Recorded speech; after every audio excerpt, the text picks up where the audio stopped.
Welcome to Robert Zedenia's podcast, Process to Purpose. He's ready to go. He's doing Let's do this. He's doing the introduction Hey, for me. he's going to be super nervous right now, he said.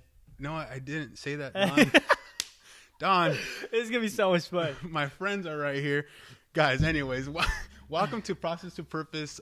This is the process segment. Really quick, I have Don Barro here with me. I'll let you introduce yourself after since you're so excited. Yeah. But really, guys, again, share this with somebody. Our goal is to help inspire and motivate people to find their purpose through the process of spirituality, health, and wealth using godly principles.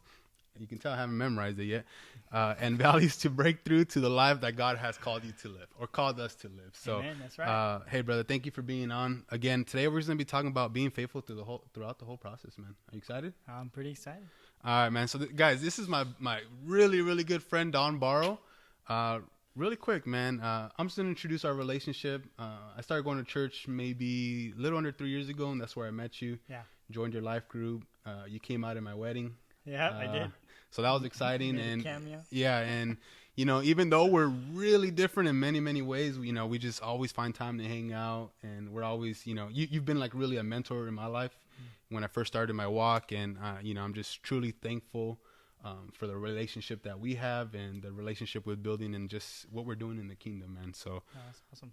yeah, thank you for being here. Really quick, before you introduce yourself, I'm gonna talk about Access. Yeah. So we want to invite people to Access for it's tomorrow, right? Tomorrow night. Yep. Doors open at 6:30. Service starts at 7. We got food. We just hang out. We got Word. We got Matt Escoto, who's one of the guys that's been been instrumental in just reaching the young people at Hope Unlimited. And so he put together a great message. I've already read through it, and I can't wait for him to actually deliver it tomorrow night. And so come out, come hang out, come eat up, And I'll be there, so come hang out, and I won't serve you any food, but I'll shake your hand and give you a hug. So really quick, Don, yeah, introduce yourself. Well, who you are, where you're from, what you do. So my name's Don, and I'm currently the creative director at Hope Unlimited Church in Monrovia, and I'm Filipino from the Philippines. Straight from the Philippines. I was born there. So you're an immigrant. Yes, I'm legal. Actually, that's not true. My mom, she worked really hard to make sure that Ace and I Ace, my brother, are now American citizens. So Nice. We're technically American now. And at what age did you come over? I was 10 years old, and that was in 1998. And so you don't have to do the math. I'm currently 30 years old. I just turned 30, big 3-0. It wasn't as scary as everyone kept saying it was, but it feels really good. It's like you're waiting to get to, what's the next level, like 35 maybe, or 40? No, 40, I think. Yeah, 40, 30 right? just legitimizes your adulthood, Yeah, definitely, because at 20, you're still like trying to figure things out. And no one respects you. You really don't know who you are. Thanks, bro. No, I'm kidding. No, yeah, it's just, now you're an adult, everyone it kind of just makes everyone believe what you say now a little more. Yeah, that's true. Because you're 30. Like, hey. Yeah, I'm 30. You got to listen to me. He probably knows what he's talking about. Hey, dummy, you're 29. You got to listen to me because I'm 30. I'm not 29, but 24. What? 25. 26. You know what? That's how much you know me. I met you when you were like 24. That's true. So really quick, what else do you do at the church, man? Because I know you say you're the creative director. What does that entitle? That pretty much means I oversee a lot of design, the design team, the creative team, and the production. So a lot of that stuff goes on. We'd probably be here all night if I try to describe all the little details, but pretty much everything you kind of see and you experience visually, and what you hear musically, all that stuff in the church, I kind of help oversee that. Yeah. So got a great team behind me to help, facilitate and execute. So that's a blessing right there. So basically, he does everything at the church. I mean, this guy, he's probably the most humble dude I know, because he's not going to tell you everything he does. He's a lot behind the scenes. And you see him at church every single day, just running around like crazy, getting stuff done. I need some of that, the humbleness, I guess you can say. I need some of that in my life, man. But no, this guy really does it all. He speaks during Access. So, I mean, basically like a youth pastor almost, right? Yeah. But I try to stay away from pastor. Yeah, the title. The title. No, I stay with creative I'm director. the student ministries director. Yeah, there you go. That's safe, right? That's very safe. I can't wait to like be like, hey, you're not the creative director anymore, bro. No. But yeah, guys. So he does it all. He does everything. So he knows what he's talking about. He's been in the church. How long have you been in the church for? Since I was 10, actually. Just in general. Yeah, I think Yeah. my mom pretty much forced us to go to church as soon as she brought us here. When I was 10 years old in 1998, she's like... Well, before you get into the church, how was the transition? In which way? Yeah, from like coming from the Philippines and like just the culture. It was brutal. Culture. It was brutal. I was a super, super shy kid when I was at that age. And then on top of that, the language barrier, because I barely spoke any English at that time. What did you speak? It was like Chavacano. It's almost like Spanish a little bit. There's a little bit of Spanish there. Sounds like Chicano a little bit. A little bit, yeah. Is that the ghetto Spanish?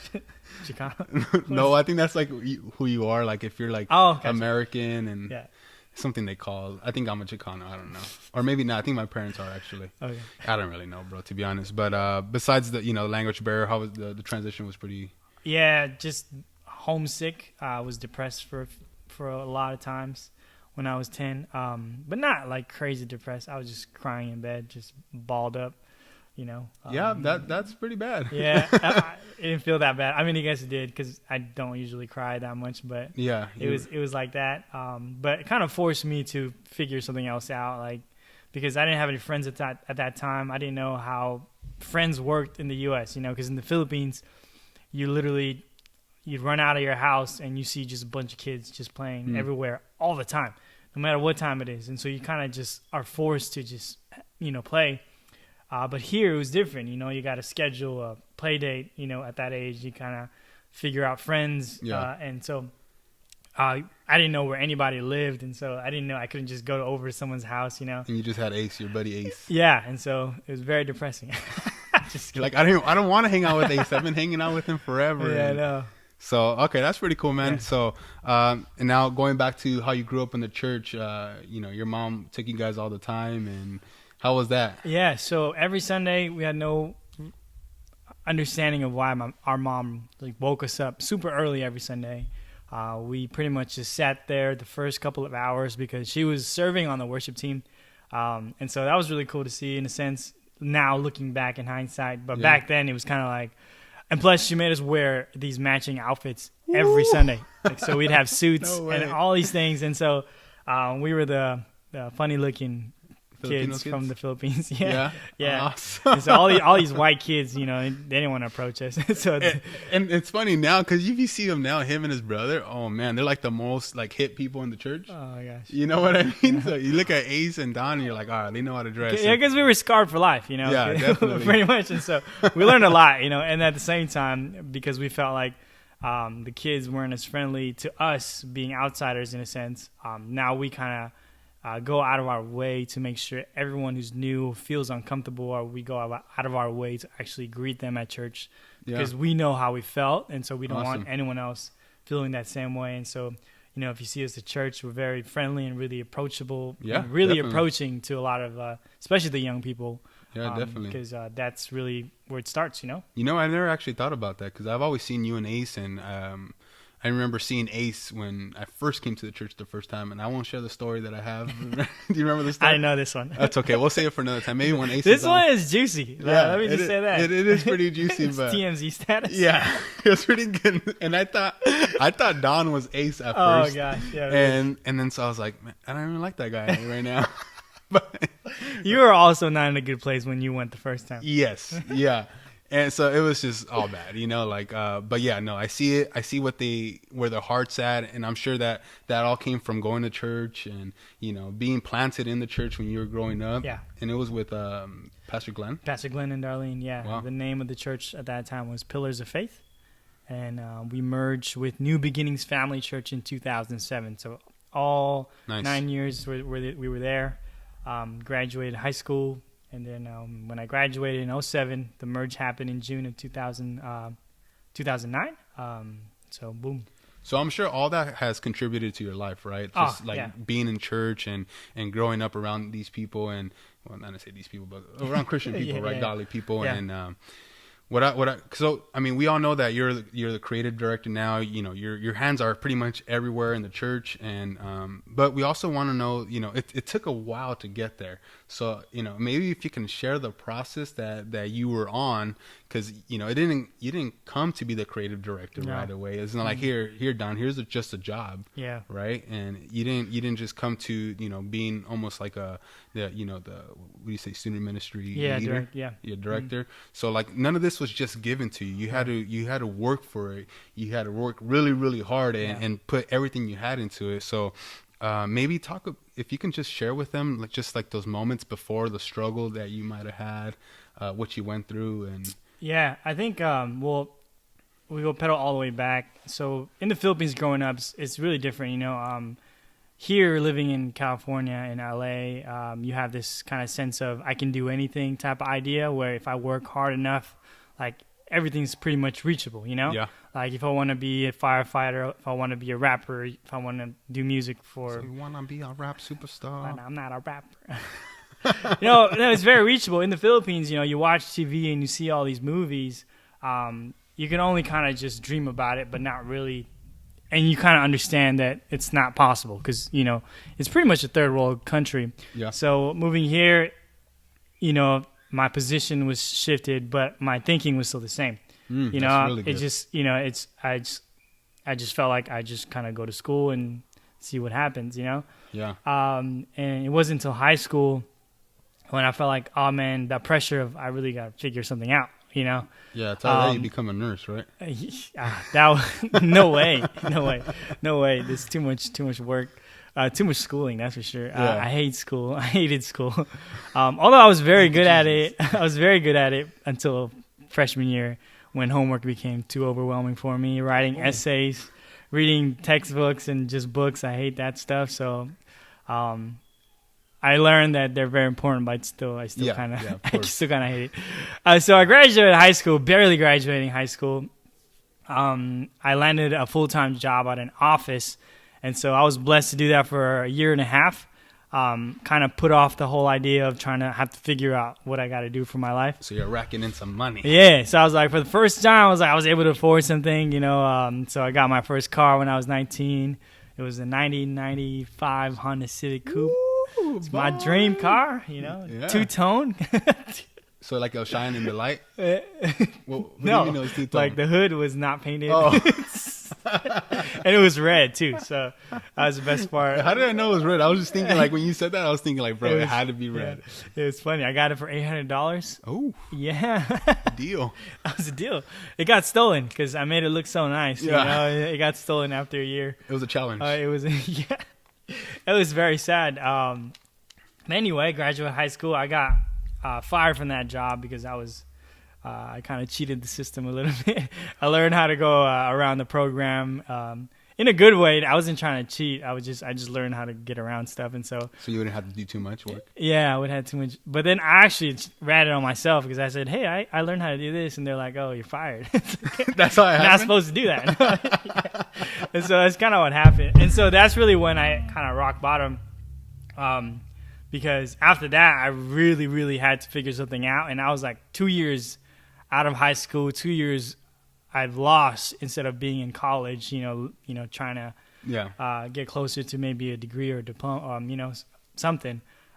So I felt like, I should just probably join the military because they send you through school, have you learn some skill set, and put you at work. Was this before your arrest or after? Oh, I want you to share that. We skipped that one. I want you to share it. So it's a funny story. In high school, my senior year, I got into art classes. I love art. I love drawing. I got into a really the AP art class there.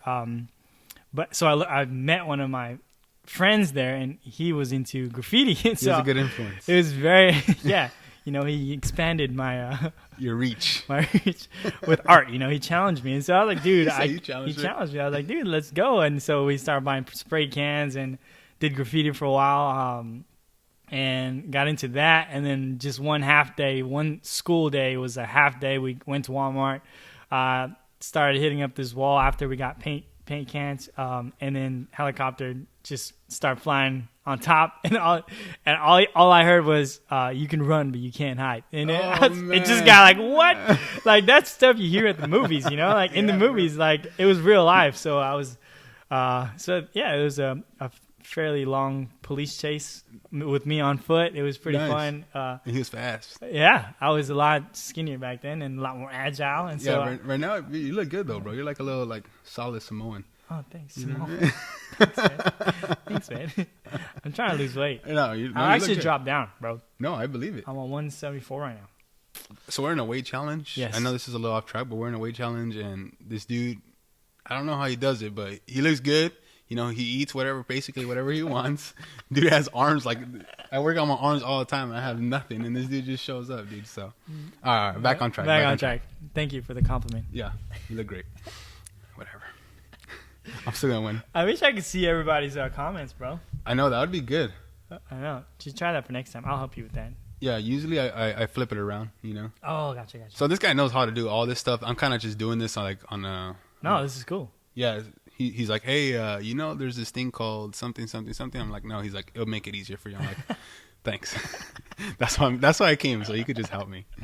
All right, where were we at? Okay, so yes. you made me lose my so like just thought. that time in your life where you're stuck. I was rock bottom right there. Yes. I lost that job. I had a car that I purchased. Lost that car. So I had no job. I pretty much did like babysitting. Yeah. For a summer, and then you decided you want to go in the military or something? Yeah, I decided to go in the military, but my Pastor Robert, actually still, my mentor to this day, actually encouraged me like, hey, I see a lot of potential in you, and he said you should just come in and work for free. Yeah. Best way to get an employee. But you know what? I was in a hard place. I could have just said no and, hey, I need a job. I need to make some income. I pretty much worked for free. I got paid like $50 a week. But coming from having no income to $50 a week, that was massive. I was like, oh my gosh, I could actually feed myself. And this is real stuff. Like I literally was getting paid $50 a week. Man. And so I know it's a story. It's like I'm not exaggerating at all. I started with $50 a week. So the military actually sounded really good at that time, right? Oh, heck yeah. Like you're like, man, I'm getting paid $50 a week. Yeah.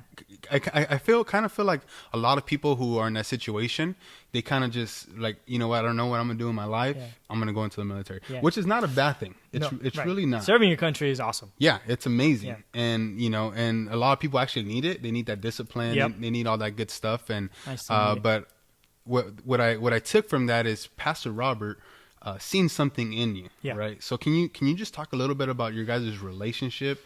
And so Pastor Barro is my best friend, mentor, and pastor and boss, and so many hats. But he's been there for me at the lowest, and I've been there for him. So it's been a great relationship. It's really been a blessing and really a testament of like when you surround yourself with the right people, godly people, and really to help push you towards what God wants you to be, it makes all the difference in the world when you do that. And so I feel like a lot of people can't find their way because they haven't figured out like really who the people who they should surround themselves with. That's really it's good, super important to associate. I mean, you are the average of the people. It was the 5. Yeah, the 5 people. Yeah, and so I mean that's so true. And so if you are somehow trying to figure out or not happy with where you're at in life, I think the first place to look is really to look at who you're with, who you surround yourself with, and start from there. If that's you right now, man, you got to start there and really start making some hard changes because it's not easy, especially people that are friends. It's just natural in life that you guys grow apart, especially when you have different purpose that you're called to do. It's not always going to be easy to let go of some people, but most of the time it's only for a season. It's only for a season for you to grow and really to stretch and challenge yourself, and really that will lead you to where you need to be and really finding your purpose. Bro, that's so good. That's why I have him on, man, because that was really good. I didn't even have that in my notes, but it's so true. The people who you surround yourself with, I know we've had the conversation where I had to take myself out of situations. Mm-hmm. It's kind of like you want to stop doing drugs, but you're still hanging out with people who are doing drugs, and you're like, I'm not gonna do them. Yeah. Or I don't know where to go, and then, so you keep hanging out with these like so-called losers, and you're like, wait, I'm a loser. Yeah. Like this is who I am. Yeah. And so, you know, I feel like God used Pastor Robert to speak into your life. Definitely. No doubt. Yeah, man, because he got you on the right track. And yeah. And he even took you in for a bit, right? Yeah, I did, because I got kicked out after I got fired from the job. I got kicked out of my house. And so I had no place to live, and just circumstantially ended up in his house. So not only you don't have a job, you got kicked out. Yeah, I had nothing. No car. So which kind of was a blessing in disguise in a sense, Yeah. because, you know, I had really nothing to lose because I lost everything already. So I had nothing to lose. I went on a limb, but, you know, I had so much more to gain, and God is faithful. So Yeah, definitely. yeah. And through that process, you know, how do you feel like just God seen you through the whole process? Like how you know, you said that you went through that bad time, Mm-hmm. and then, you know, you started hanging out with Pastor Robert. He started mentoring you, and then the whole time were you thinking like, I'm gonna just do this because God has my back? Or Yeah, it definitely was not easy, you know, because when you're growing, you know, as a person, it's always uncomfortable. It's always painful. You're going to be put in situations where you don't feel comfortable, really, you know, and that's really a part of the growing process. And a lot of people, sometimes they think, oh, this doesn't feel right. I don't like how this feels. They back out of it and, you know, go to where they're okay. And so for me, I was in a lot of those. I had to change a lot. And in order for me to change, I had to really take on those challenges of being uncomfortable and overcoming them, you know, and really just because my thought process then was like, hey, I believe God's called me to do this. And so if I fail, I fail. Awesome. You know, and if I succeed, praise God, all glory to him. And if I fail, I know I've learned something, and I know for sure. God's got my back no matter what. And so that's kind of where that was my foundational just thinking, and still is. It still is, you know, and to this day, and I was just talking to people just recently, till this day, you know, thinking, oh, I've grown so much, you know, like I'm not trying to like toot my own horn, but I feel like I've grown a lot, and still God still finds a way to challenge me. Definitely. Even in things I currently already do, you know, like, so it's just being open to those challenges and actually continuing to accept the challenge and allowing God to use me and, you know, pulling from him for my strength and knowing my confidence is like, hey, wherever you lead me, God, I'm there. You know? Definitely. So you would say that you got out of that bad place in your life. Was it more of a mindset, or was it going out there and failing? Yeah. Definitely. How was the process that you were in to get to where you're at now? What you mean? I know you've mentioned it a little bit already. Like, so now you're living with Pastor Robert. Yeah. You know, you're getting paid $50 a week. Yeah. What else did you do to get to where you're at now? Become the creative director, like, you know. A lot of learning. So I didn't. So I became the music director. Okay, that was your first step. Yeah. So actually, my first role in the office was actually just Planning Center. For those of you who don't know, Planning Center is the online database. You could schedule volunteers for church, and so that's kind of the software or the web program that we use. And so there was probably like 25, 50 volunteers then compared to now. And so, but they were not on Planning Center, so I had to go out of my way. And actually, they told me my role was to get everybody integrated onto Planning Center, and that was my first big role, you know, at church-wide. And so, but I was a shy kid. Like, I didn't talk. I was not comfortable with talking to people, especially strangers, you know. And so that's one of those things when I said, hey, if I didn't feel comfortable, and if I said, nah, I'm good, I don't know where I would be. Now, you know, so I kind of had to suck it up and be like, okay, this one, like, I don't like how it feels. All the awkward moments with the random people that I had to talk to because I had to put them on emails. And so all those things, like all those small things played a part in this pretty much to where I'm at now. So it wasn't like this one big step and all of a sudden I'm here. It's just those little things. And some of those little things didn't even make sense. Like, it doesn't like line up to where I'm at now, but it just all added up for some reason, you know? It was like God was opening the doors, but he gave you the choice and you had to actually walk through them. Yeah. You had to walk through them and say, hey, I'm going to open it. Not only am I going to open it, but I'm going to walk through and I'm going to just be faithful to what you're telling me to do, even if it's uncomfortable for me. Yeah. And I think that's where a lot of people, I guess you can say, fail. Yeah.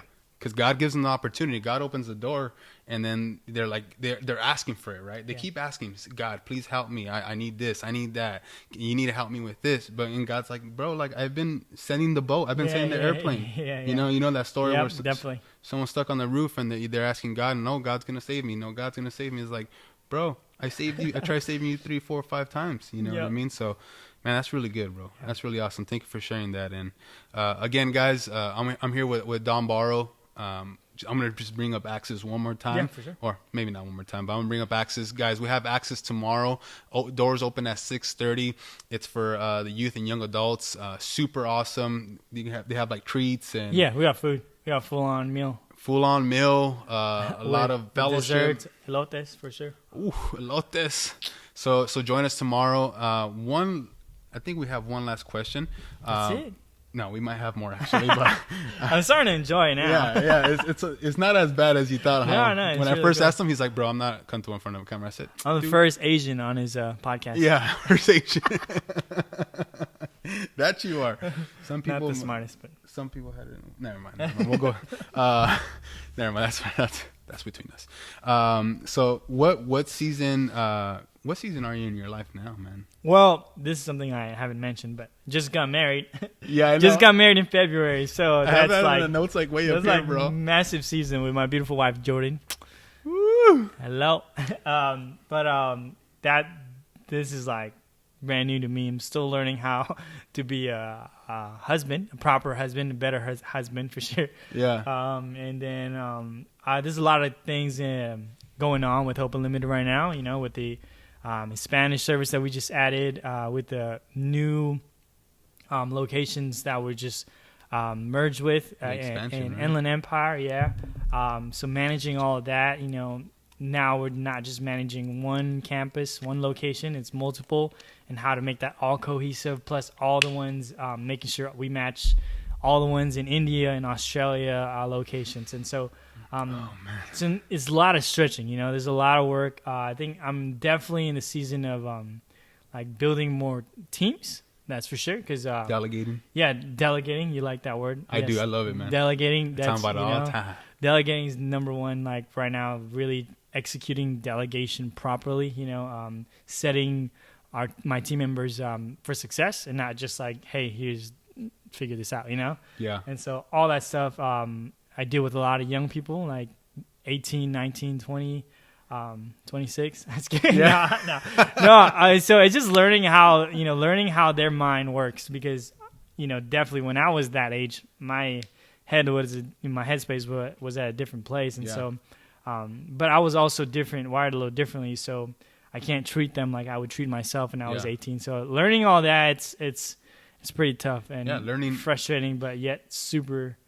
Wouldn't want to do anything else though. It's super gratifying. Yeah, and even learning, like I always talk about delegating, and I know, like he said, he works with a lot of younger people, and he's mentoring these people. So I'm like, bro, sometimes you gotta let go of that rope a little bit more. And so I know you're getting stretched in that way, and just being able, like, here, this is your thing. And I know you've been mentoring Matt a lot. Yeah. And I mean, there's a lot of people you mentor, but I feel like I interact with Matt a little bit more than Matt Escoto, more than any of them. So. Yeah, man, it looks like you have a lot going on right now. Yeah. How's the marriage going? Good. It's good. I mean, it's awesome. Like, being married is awesome. I don't know why people talk, you know, kind of like, oh, don't do it. There you go. Not in a bad way. It's just like, I just believe it's really awesome. So No, I mean, it's something that God has blessed, and you know, so many people see it and like, oh, all right, well, you're going for your first try. Like, what, bro? No, that's not what this is it. Yeah, this is it. We're first try. I made the choice, you know, like God, like we in front of God, like we decided to do this. So that's super awesome. And he just got married in February. February, yes, right, 7th. I remember. Yeah, 7th in Hawaii. Like we all went to Hawaii to, you know, and he was able to make it. Yeah, we were last minute. So fun. And that story's. I think that one's like a message on its own, right there. Right. I mean, it's kind of long, but like, long story short, basically his brother said, "Hey, I really wanted to go. I was really like sad and just really disappointed that I couldn't go and I couldn't make it happen. But I decided to just put it all in God's hands. Yeah. Man. Like literally, like I said, hey God, I'm not even gonna worry about it. We've prayed about it. No, let's just tell the story. So like Robert just started the whole real estate thing. So he was just trying to get the wheels going, build the momentum with, clients and stuff. He's literally just walking around neighborhoods and passing out flyers and asking for water from random. But like he just got married. He's moving in now. He's got to provide for two. And no money's coming in, bro. Nothing. So he's going off his savings or like pretty much gifts from your wedding essentially. Yeah. And so Hawaii was in a few months, and he said, God, like we gave him a challenge essentially, and he took it. He said, his wife said, if you sell 3 houses, we're going. And then he got 3 houses on the market, just like pretty much 2 weeks prior to that month, bro. That same month in January, Ace is like, I think in December, Ace is like, if you sell, okay, well, how can you guys go? And she's like, if Robert sells 3 houses. And then literally like that month, bro, I had 0. And then my first month of production, I got 3. Yeah. And like, it was all God. Like, yeah, for sure. I didn't know how it happened. Right. Like, people ask me like, well, how'd you do it? I'm like, I don't know. I really don't. And just handing out more flyers. Yeah. I just said, hey, that right there is the process, really. Yeah. And because for how many months were you just like knocking on doors? I started like in June, maybe even before that. Like probably like in April, man. Yeah, for months. Months, yeah. And that must have been really vulnerable for you, Yeah. Because you're used to being top dog, driving your SS Camaro, RS Camaro? No, SS. SS Camaro. Yeah. So he gave all that up because, he felt God led him somewhere else. Yeah. And so really, like trusted him in the process. Seriously. I literally gave up my car. Yes. And that was massive. That was huge. That really spoke a lot of your character and really where you wanted to see God in your life, Yeah. And I like how, Don's so good, man. Like, he just like flipped everything on me. But yeah, no, it was really the whole point of that story is like we're here just to glorify God through the whole process. Because a lot of times like they say like, well, you did this, and I'm like well, without God I wouldn't have this mindset, and without God I wouldn't be able to do the things I'm doing. Like even just this podcast alone, like all this costs money, you know, and I'm still not like a veteran, you know what I mean? No? I'm still a rookie, basically, and he just continues to provide and I know he's gonna be doing the same for you. And I don't even think you obviously got a budget and stuff, but you don't think about how your money's gonna come in. No. Right? No, I made it work for $50. Yeah, right. And so if God needs me to do something else, he's gonna give it to me, like, that's pretty much how I operate. And now he lives in this beautiful home in Rosedale. I think I got a little glimpse of it on the way in. Oh gosh. I'll delete it because it has probably your address on here. Everyone knows where you live either way. Hey, it doesn't matter. You can ask anybody. You can go on the church website and you can just come over anytime. It's open. That's what it's for. Yeah, seriously, bro. Like everybody knows where this dude is. But man, thanks for sharing that, man. I think we're good, bro. I think we could put a little bow on this. But I just want to thank you for being on here and really sharing that wisdom. Like when you started going off, like my heart sunk because like I knew that like this is why I had you on, man. Oh man, it's an honor. Bro, you're so awesome, dude. Because I get really tongue-tied a lot. Yeah. And it's something that I'm working on. But, bro, you were just flowing, man. Like, you were just flowing. You were, like, right when you were saying that, I'm like, man, this is so awesome, bro. And people need to hear this. Yeah. And people need to hear your story that even though you are the creative director right now and God's doing all this stuff in your life, that you had to start from somewhere. Yeah. And now you are the creative director and God's moving things in your life and you're married now. It's like all these things are starting to come in place, but you were faithful. Yeah. You were patient, and you said, hey, God, I'm here. I'm yours, and let's do it. Yeah. No, thank you. No. It's an honor to be here. No, thanks for sharing that, man. And again, guys, for the last time, I'm going to go ahead and share access tomorrow. 6:30, the doors open. Service starts at 7 p.m. It's gonna be great. Matt Escoto's gonna be speaking. Don's gonna be there controlling everything, in charge of everything. I should say, not controlling. Controlling seems like such a bad word. That's good. I'm sorry. I meant in charge of everything because he really is. He really is. And but yeah, guys. Robert. What color bow should we put on this, man? Bow. Yeah, color bow to wrap it up. Oh, red. Red. Yeah. Oh, you're the first one to say red. Everyone says blue. But yeah, we'll put a red bow on it. Yeah. And if nobody loves you, Jesus loves you. Jesus loves you. That's true, though. Thanks for being on, man. I love you, bro. Love you, man. You're awesome. Shout out to my wife, Jordan. I'm gonna delete that part now.